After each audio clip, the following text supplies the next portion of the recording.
네, 안녕하세요 여러분. 조신현 변호사의 법률 이야기에 오신 것을 환영합니다. 오늘은 동물과 관련된 사회적 갈등과 법의 문제에 대해서 이야기해 보고자 합니다.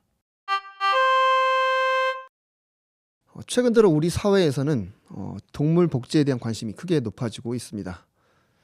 동물권이라는 단어가 자주 등장하고 예전에는 흔히 쓰이던 애완동물이라는 표현 대신 반려동물이라는 표현을 쓰기도 합니다. 이는 인간 중심의 사고에서 벗어나 동물을 하나의 생명체로 존중하려는 사회적 인식 변화의 결과라고 생각합니다. 네, 이러한 동물권 관련 변화 속에서 자연스럽게 대두한 문제가 있습니다. 바로 주변에서 흔히 접할 수 있는 길고양이 문제입니다. 길고양이를 돌보는 시민, 소위 캣맘 또는 캣데디라고 하죠. 이들의 활동이 활발해지면서 동물 복지 에 대한 관심이 더욱더 확산되고 있습니다. 그러나 뭐든 한쪽이 과열되면 반대 측면이 대두되기도 합니다. 캣맘, 캣데디 활동으로 길고양이가 늘어나고 길고양이로 인한 피해가 증가하는 추세이기도 합니다. 그러자 이로 인한 불편을 호소하는 주민들과의 갈등도 지속적으로 발생하고 있습니다. 대표적인 사례로 아파트 단지나 상가에서 고양이 사료 때문에 벌레가 생긴다거나 고양이 울음소리, 냄새로 인해 민원이 잇따르고 있습니다. 사실 이는 길고양이 자체의 문제라기보다는 일부 캣맘들의 무책임한 태도가 그 원인이 될 수도 있을 것입니다. 캣맘들에 대한 비난이 거세질수록 자연스럽게 길고양이에 대한 인식도 나빠질 수밖에 없는 것 같습니다. 이에 캣맘들은 길고양이도 생명이라며 반발을 하면서 갈등이 커지고 있는 상황입니다. 이 문제의 핵심은 동물 보호와 인간의 생활 속 충돌이라고 할 수 있습니다. 이 문제를 법적으로 살펴보았을 때 길고양이에게 밥을 주는 행위 자체는 처벌 대상이라고 할 수 없을 것입니다. 하지만 외부인이 아파트 단지 안으로 무단 침입해 고양이에게 급식을 주는 행위에는 주거 침입죄가 성립될 가능성도 있습니다. 반대로 주민이 캣맘이 설치한 급식소나 고양이 집을 임의로 철거하거나 판소든을 하게 되면 마찬가지로 재물손괴죄가 성립될 가능성도 있습니다. 실제로 길고양이를 위해 설치한 플라스틱 그릇도 소유자의 재물로 볼 수 있다며 이를 파손한 주민에게 유죄를 선고한 판례도 있습니다.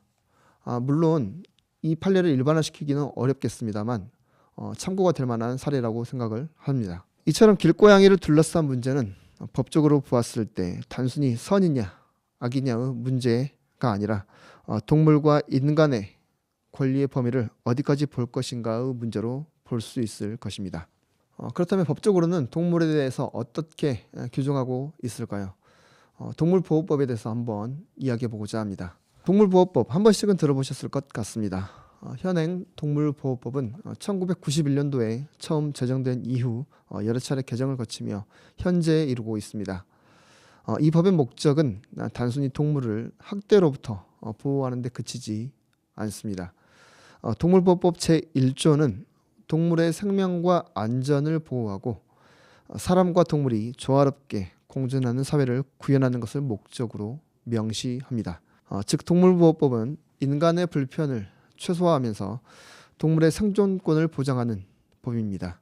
단순히 동물만을 위한 법이 아니라 사람과 동물이 함께 살아가는 방식을 고민하는 사회적 약속이라고 볼 수 있습니다. 길고양이 문제 역시 이 법의 취지와 밀접하게 연결됩니다. 길고양이는 개와 달리 유기동물에 해당하지는 않지만 동물보호법 제10조에 따라 불필요한 고통을 주거나 학대하는 행위는 금지되어 있습니다. 주인 없는 길고양이라고 해서 고의로 해를 가하는 것도 당연히 금지되어 있습니다. 반면에 사료 급식으로 인해 다른 주민에게 실질적인 피해가 발생할 경우에는 공공질서 유지의 관점에서 제한될 필요성도 있겠습니다. 결국 동물보호법 적용의 핵심은 보호와 책임의 균형을 맞추는 것입니다. 우리 사회는 이미 이 문제를 해결하기 위해 여러 노력을 기울이고 있습니다. 서울시의 경우 길고양이 중성화 사업을 시행하고 있습니다. 다른 지자체도 이러한 사업을 수행하고 있는 곳이 많은 것으로 알고 있습니다. 길고양이를 포획해 중성화 수술을 한 뒤 원래의 장소로 되돌려 보내는 제도입니다. 이로써 개체수 조절과 지역 내 갈등 완화를 동시에 목표로 하고 있습니다. 또한 일부 지자체는 공용 급식소를 설치하거나 캣맘을 자원봉사자로 등록해 관리하는 공동 돌봄체를 운영하기도 합니다. 이러한 여러 가지 노력들은 동물과 관련된 갈등 완화를 위해 노력하는 차원으로 볼 수 있겠습니다. 결국 길고양이 문제의 핵심은 누가 옳은가를 판가름하는 것이 아니라 서로의 권리를 어떻게 조율할 것인가에 있는 것이라고 생각합니다. 생명을 존중하는 마음이 아무리 진실하더라도 타인의 주거 평온이나 재산권을 침해해서는 곤란할 것입니다. 반대로 불편하다는 이유로 동물의 생존권을 무시하는 것도 타당하지는 않을 수 있을 것입니다. 마지막으로 강조하고 싶은 점은 길거리 동물들을 둘러싼 갈등의 해답은 처벌이나 규제만으로 해결할 수 있는 것이 아니라는 점입니다. 궁극적으로 문제 해결을 위해서는 상호 간의 입장을 이해하고 공감대를 넓히는 사회적인 공감대가 형성되어야 할 것입니다. 분열이 아니라 바로 하나됨을 다루기 원합니다. 오늘 내용이 여러분에게 유익했기를 바라면서 이상 방송을 마치겠습니다. 법률사무소 약속의 조신영 변호사였습니다. 청취해 주셔서 감사합니다.